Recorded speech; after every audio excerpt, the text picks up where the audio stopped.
Tractor ओलटी driver मृत सहायता दाबी नहीं घटनास्थल में उत्तेजना।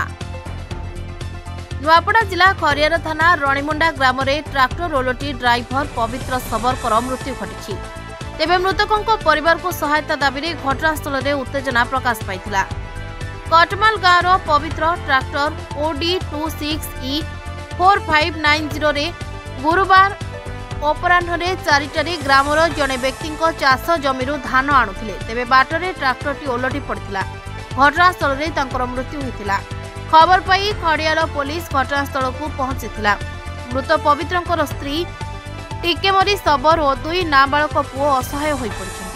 मृतकों परिवार पक्षर सहायता दाबी करी शव को पुलिस को देई नथिले। संपृक्त ट्रैक्टर मालिक घटनास्थल को आसुन उत्तेजना प्रकाश पाई।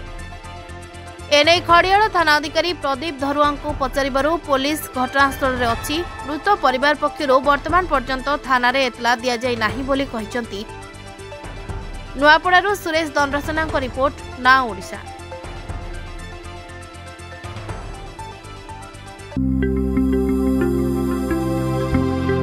लेटेस्ट न्यूज अपडेट पाई www.naodisha.com को लॉगिन करंतु।